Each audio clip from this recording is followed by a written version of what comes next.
right, we're going to talk about powers of complex numbers using DeMoivre's theorem.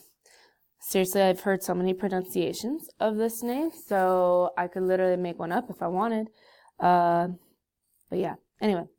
We want to know how to find powers of complex numbers. So for example, if I had some complex number and I raised it to the 34th power, what would that be? We have a great theorem for it. Okay, so let's take a look at this complex number. Z equals r times cosine of theta plus I sine of theta. Don't forget, this is not a vector. This is trig form of a complex number. Now, technically, we could also write this as in standard form. This is just a plus bi, right? And to find z squared, it's actually not that bad, right?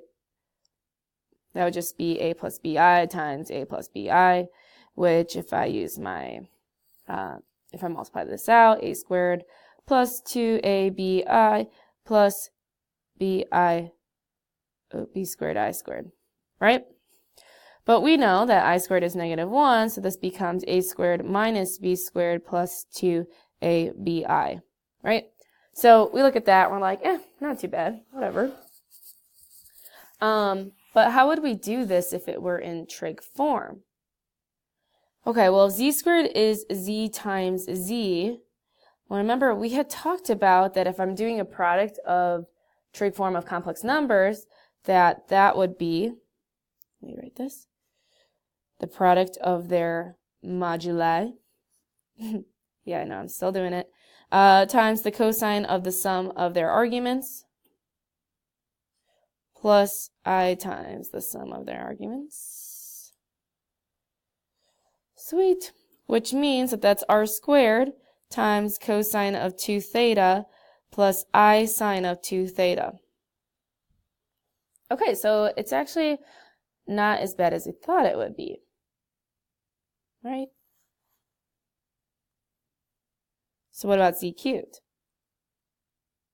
Well, you know, this one might not be too bad. If z cubed is just z squared times z, we could just take, let me write this down.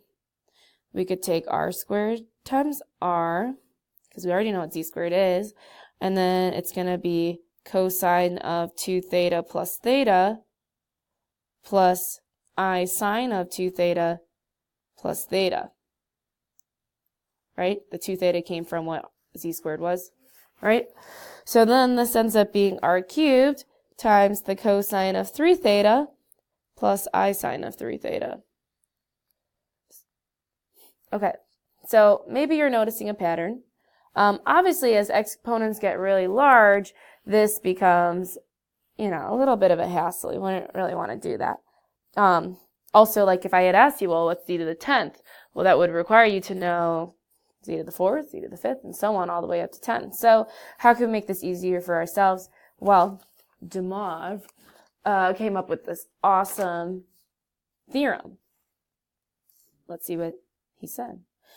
In general, if I have a plus bi to the n power, it will be, so if this was z, z to the n is going to be r to the n times the cosine of n times theta plus I sine of n times theta.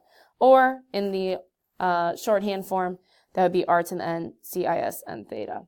Okay, and maybe you could have figured that out just by looking at the patterns that we noticed before. Like I said, this is going to be helpful for us when we are raising complex numbers to large powers. And obviously here, this is our trig form for complex numbers. So here's an example. Evaluate and write your answer in standard form. Just as a hint for you, I would find this in trig form first and then convert to standard form.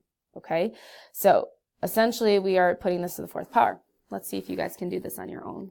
Go ahead and pause.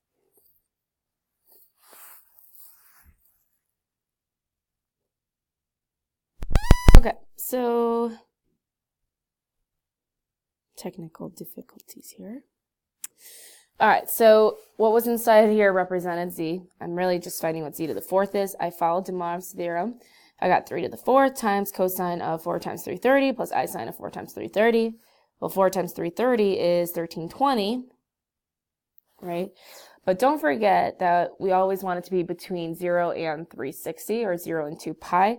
So I just found its coterminal angle by subtracting 360, subtract 360, right? And I got 240. But remember, it asked for our final answer in standard form. So I actually went ahead and found out what the cosine of 240 is and what the sine of 240 is, and then boom, final answer. That's my standard form. Sweet. All right, one more. I'd like you guys to try this one on your own. Don't forget to put your answer in standard form. Now, it's given to you in standard form, but to use DeMoivre's theorem, what I would recommend doing would be to put this into trig form first and then put it back into standard form, which will require you to think about what the degree or radian measure for this angle is. So go ahead and put me on pause, and then we'll check our work.